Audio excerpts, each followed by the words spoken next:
Simcha, celebration, Simcha, Simcha, celebration of life. Welcome to Simcha, a celebration of life. I'm your host, Eitan Berger. Shemita, which in English literally means release, is also the sabbatical year, or Shvi'it, meaning seventh. This represents the seventh year of the 7-year agricultural cycle mandated for the Torah for the land of Israel, and is still observed by many farmers within Israel today.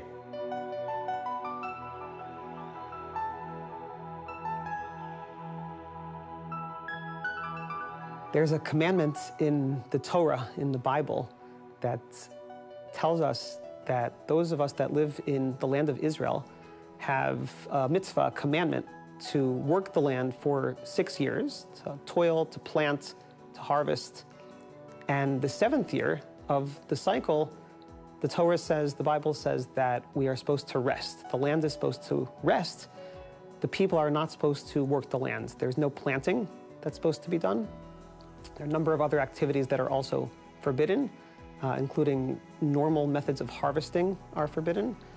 And essentially, the idea is that the land is experiencing Shabbat, Sabbath, the same way that the Jewish people experience the Sabbath day once a week.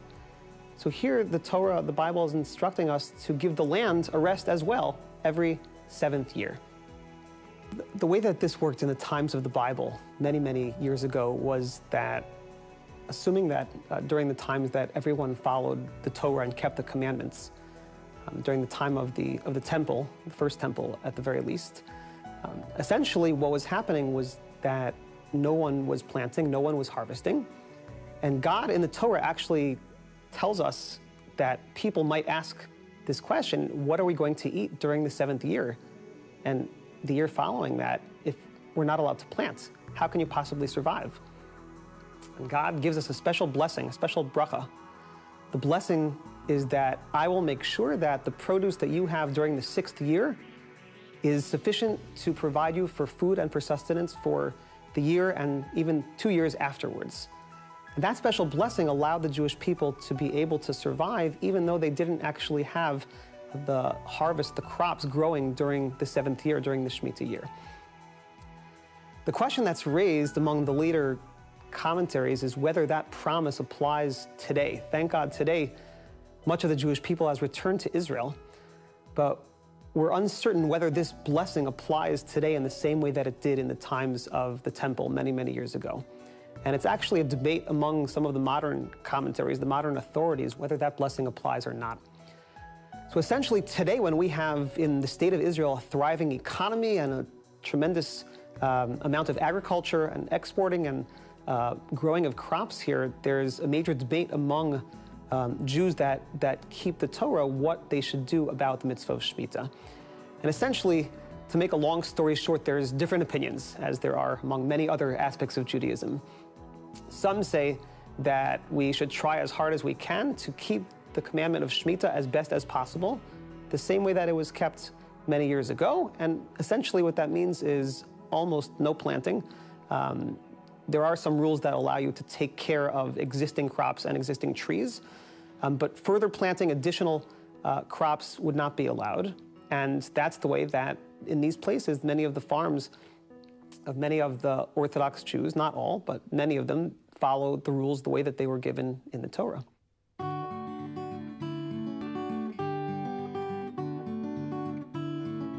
So we are now in Kibbutz Chafetz Chaim.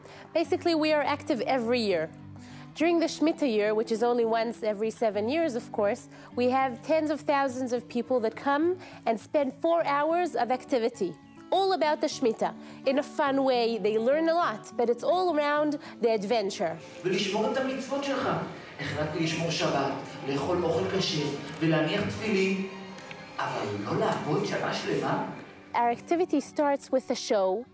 The visitors meet a farmer that has to deal with this mitzvah of not working for a full year. Many of us don't appreciate that kind of mitzvah because we work in an office, we work in places which don't have to do with the Shemita year. But a farmer that his whole life has got to do with the land, once every 7 years, Hashem tells him, please don't work. don't work. The land has to rest. And this farmer is dealing with a lot of questions within himself. Can I allow myself to stop working for a whole year? And during this play, they meet the farmer, they hear him talking within himself, and at the end of the show, the visitors see how this farmer's efforts to keep the Shmita year gave him a lot of blessings at the end of the day.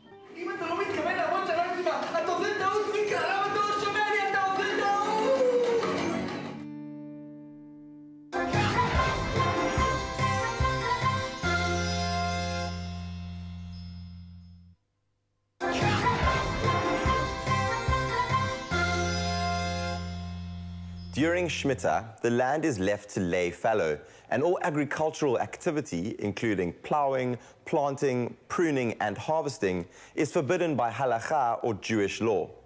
Other cultivation techniques such as watering, fertilizing, weeding, spraying, trimming, and mowing may only be performed as preventative measures, but not to improve the growth of trees or plants. Additionally, any fruits which grow of their own accord are deemed hefker, or ownerless, and may be picked by anyone. A variety of laws also apply to the sale, consumption, and disposal of Shmita produce.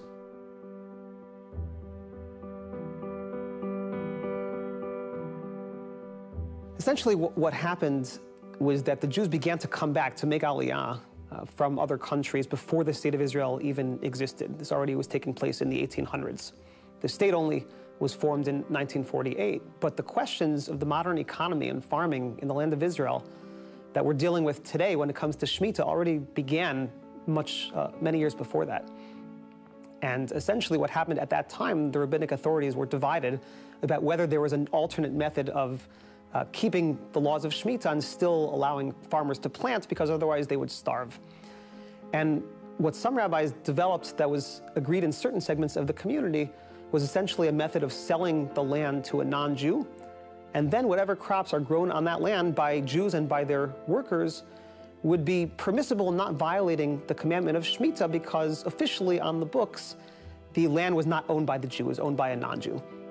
The method was very controversial, and to this day, it remains a tremendous controversy here in the state of Israel among different groups, many farms, many farmers, and if you go to supermarkets here, many do rely on what's in Hebrew called the heter mechira, which essentially means the leniency allowing one to sell their land to a non-Jew. And many others do not. Many others choose to take other methods of keeping Shmita, either to farmers that completely let their land lie fallow. And there are other options today as well.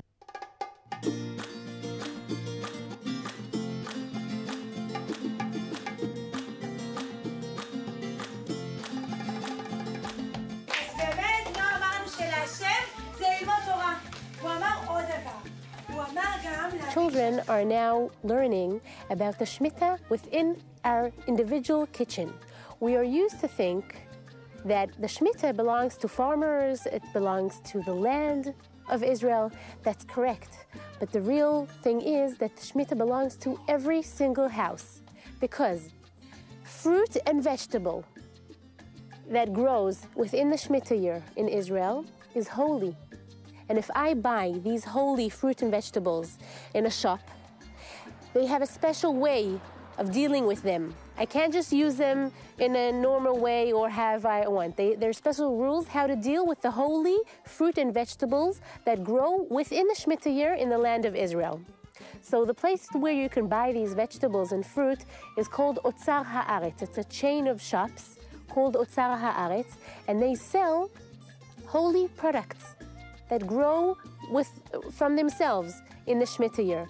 These products have rules how to deal with them because they are holy. So, for example, we can't waste or throw away pieces of vegetables and fruit that are left. For example, I had a meal and I have fruit after I ate an apple. I have a bit of an apple that's left. I can't just throw it away because this is holy. So what I do, I put it in a special Shmita garbage. We design with the kids here a special Shmita garbage. It says Kedushat Shvi'it, the holiness of the 7th year. And this sits in every kitchen And the second rule is that I have to eat these fruit or vegetables only in the normal way that most of the world is used to using it. For example, if I want to make a face cream out of cucumbers, I can do it with a cucumber from overseas that was bought from overseas. I can do it with a cucumber that grew out of the borders of Israel. I can do it with a cucumber that grew within an Arab's field here in Israel. But if it grew in a Jewish plot in Israel, that cucumber is holy, and I can only use it in the normal way that everyone uses it. For example, in a salad.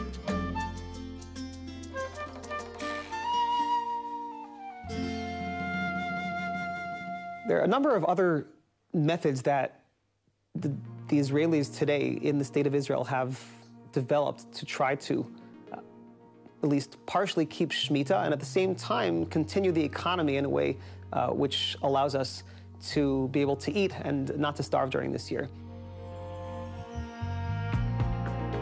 The first option that some have developed, which is not essentially based on the crops growing in Israel, is that we buy from overseas or from foreign producers, and we import from other countries in the area or from Europe or from other places.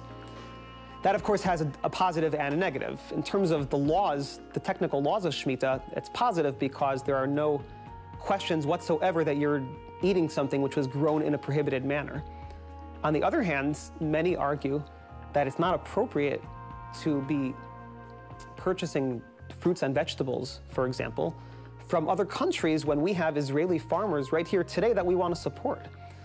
So this is also a major controversy, and different segments of the community in Israel have different approaches. Some will say it is much, much preferred to buy from Israeli agriculture and to rely on what we call the heter mechira, this leniency of selling the land to a non-Jew. And others will say, absolutely not, we cannot rely on that leniency. We have to go and we should buy from other countries.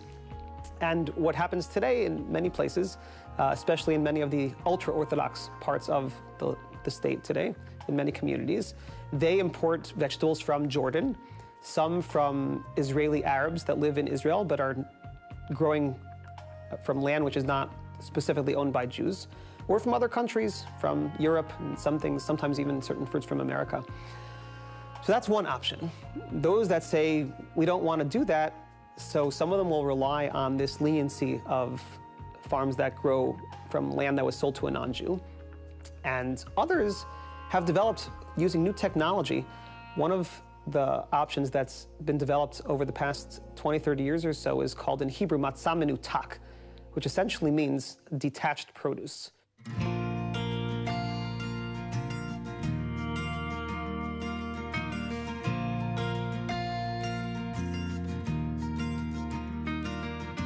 So this is the hothouse. Basically, when the visitors come in here, we first explain to them about who holds this hothouse, who takes care of it.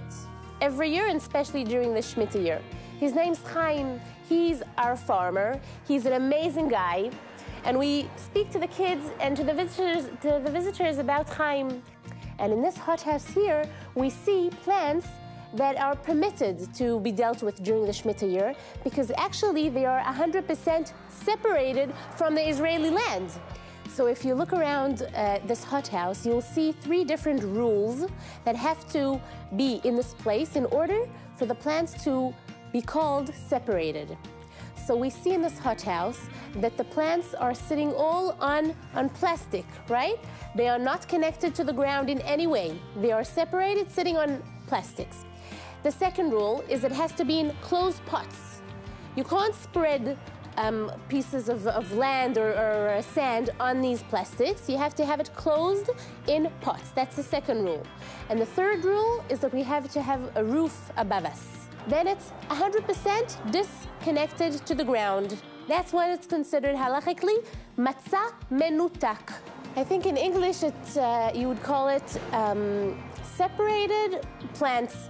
So Chaim, during the Shemita year, although the land is resting, but here he can work as normal. He's planted here tomatoes and lettuce and different species for Havdalah to smell. We'll take a look around and you'll see how beautiful things, melons and different other vegetables grow here.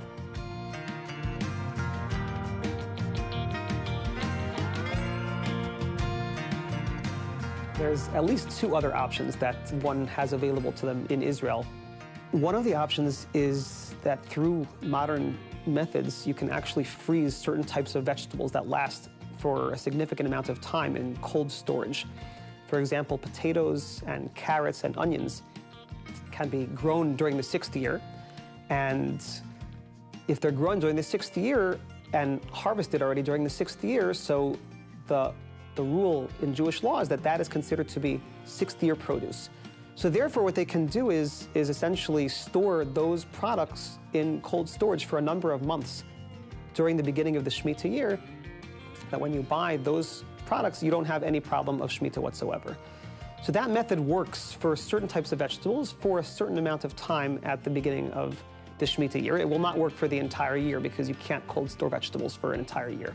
But for at least the first few months, and in addition to that, there's also another option that many rabbis have supported, which is that you can possibly buy vegetables or fruits that were grown in the southern portions of the land of Israel. And this is another very, very interesting rabbinic discussion that revolves around certain areas of Israel that actually were part of biblical Israel that are not part of the state of Israel today. And there are other portions of the state of Israel today that were actually not part of the biblical borders in Israel many, many years ago. There's a major debate among the rabbinic authorities today exactly where the borders are. And there have been some that have actually drawn maps and tried to figure out, based on earlier sources, Jewish sources from many years ago, where the borders were. And essentially, most of the authorities agree that somewhere in what we call today the Negev, there is a line, not a real line, but a figurative line which is drawn that above that line was considered to be included in the borders of Israel. And below that line, south of that line, was actually not included.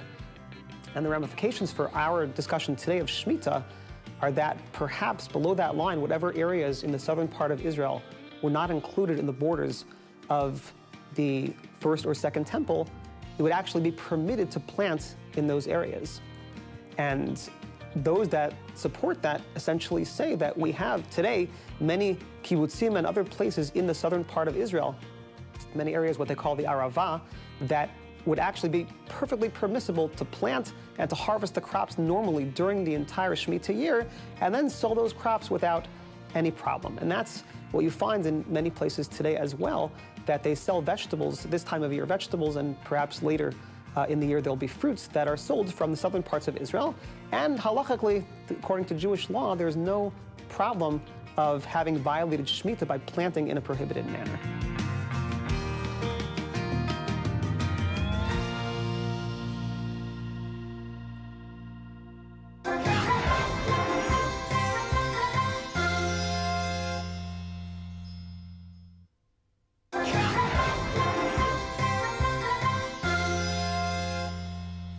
The year following the destruction of the Second Holy Temple was the first year of a 7-year sabbatical cycle.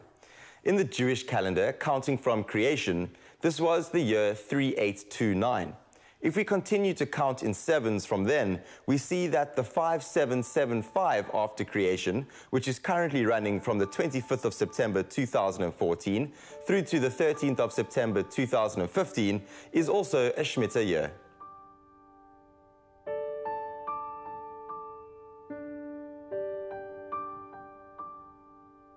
There's an interesting discussion that many have about whether the idea, the laws, and the concepts of Shemita apply both in the land of Israel as well as in the diaspora outside of Israel, or just in the land of Israel. And the answer is that in terms of the rules, the laws of Shemita, planting, harvesting, consumers, what do people eat? The rules essentially apply only in the land of Israel. God chose the land of Israel as the home of the Jewish people.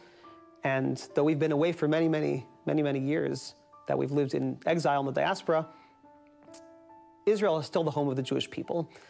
And the rules, the laws in the Torah that apply to planting and harvesting in the normal method still apply only in the land of Israel. So there is no reason why somebody should decide in a different country to not plant or to not harvest anything like that. That's not necessary, and that's not what the Torah is asking. The Torah has special rules for the land of Israel because the land of Israel is special to the Jews. That being said, there are many lessons and values that we can learn from Shemita, which are very, very relevant to Jews across the world in terms of the idea of connecting to God for a year, taking a year off. What we call sabbatical in modern terminology is based on the idea of Shemita. Somebody who's working takes a sabbatical. He takes a year off to go somewhere else and to study, to write, whatever people do. The idea here, again, the same thing can be applied in one's life to the idea of Shemita, that if Shemita for Israel means that we take a break from working the land, someone in a different place is not going to stop working in the land. They might not even work the land. Many Jews in other countries don't have anything to do with agriculture per se. But the idea to take a year off and to develop a connection with God, to think a little bit more about how I'm going to come close to God, my prayers, in the way that I connect with my family. Part of the idea is that the farmer has more time on his hands during this year. In Israel, he should be able to talk to his family more. He should be able to spend more time studying and praying. And that idea certainly is something which is exportable to others in other countries. And there are many people in many countries. I come from the United States, so I'm a little more familiar with some of the activities taking place there in terms of this idea. But to take some of these ideas and to think about how we can improve our lives and come closer to God and talk to our families, and interact more with others. In addition, the idea of respecting the environment and having a clean environment, thinking about our connection between us and the land and us and God is another very important idea, which is based in the land of Israel because this is the land that God gave to the Jews, but at the same time is certainly something which we can think about in other places as well. The idea is that God owns the land, God is in charge, and God essentially is the one that helps make the produce grow in the land. And we should feel a connection to God through the land and through everything in life, really.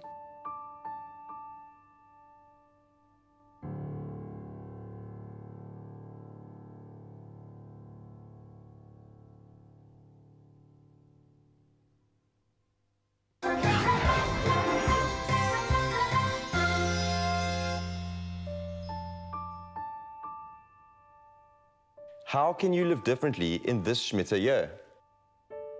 Let our farm lie fallow. Give more tzedakah. Accept who I am. Stand in my full power and inspire or encourage others to do the same. Sharing wisdom, knowledge, and the love I have for life. Share creativity and joy. Let some fear go. Strive to be more green. Avoid companies that are not green. Take a hot meal to a lonely person. Remember, I am safe, and it's okay to live with an open heart. Be present to all my actions and live in the present.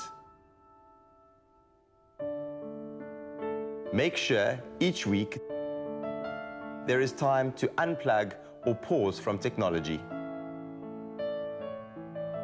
And with that, we've come to the end of this week's episode of Simcha. Thank you so much for joining us. If you'd like to be in touch with us, please find us on Facebook at Spirit Sister Productions and drop us a line. From myself, Eitan Berger, and the whole team here at Simcha, have a great week and goodbye.